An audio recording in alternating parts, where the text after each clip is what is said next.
আল্লাহ মাফ করুক। আমার দুনো বইনে মাশাল্লাহ দিলে বেলুন ফুলে ঘর বোঝাই করে লাইছে। আমি কই মাশাল্লাহ, ঘর সাজাইনাটা তো হেব্বি সুন্দর হইছে। দুনো বইনে কয় দেহন লাগতো না কেরা ঘর সাজাইছে। আমার বইনে গুলো গিয়ে যেহেতু হুট করে ফিলেন্ডা করা, এর লিগা বাজার থেকে রেডিমেড কেক কিনা লই আইছি। আর কয়টা বেলুন আনছি, যাই হোক কোন রকম ভাবে শেষ করি কামটা।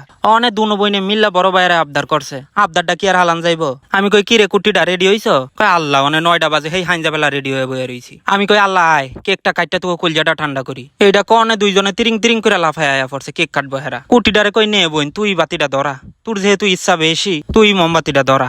আল্লাহর কি লীলা খেলা দেখেন, আল্লাহ কেকটা কাটমার ছুরি বিচারে পাই না। আমার কুটি বোনের মাথা নষ্ট হয়েছে গা, ছুরির তলে বিচারে ছুরি। অবশেষে আমি ছুরি ভাইয়া কেকটা কাটলাম। এবার আমার বোনেরা কয় বাইরে তোর যদি 1 লাখ ফলোয়ার হয় সেই সময় আমরা পিকনিক করবো। আমি কই আল্লাহ খুদার নাম কর, কিয়ামতের আর বেশি দেরি নাই গা, খালি পিকনিক করবো, কেক কাটবো, এইটা করবো ওইটা করবো, আল্লাহ নাম কর। আল্লাহ আমার কেক খাওয়াই দিল, আমি আবার আমার 2 বোনের কেক খাওয়াই দিলাম। মনে মনে আমি কই আমার কুটি কুটি বইনগো যদি আবদার পূরণ না করতে পারি, আমি আবার কেমন সাইডের বড় ভাই হইলাম। আল্লাহ দেখেন ওগো বালা কইতে নাই, আমার মুখটার মধ্যে স্প্রে দিয়া বুঝাই করে লাইছে কুটিটাই। আমি কই কি রে, একটা আনন্দের দিনে তোরা কি কামটা করলি? অল্প স্বাদে তোকে মুখ খাইতে চাই, তোরা কি কামটা করলি? আসলে তোরা মানুষ না, তোরা হইলো কুত্তার লেজের মতন। যতই তোকে তেলফানি দিয়া দুই তোরা বেহাই থাকবি। ও জগতের কথা কইয়া বুঝাই, তাও তোরা বুঝস না।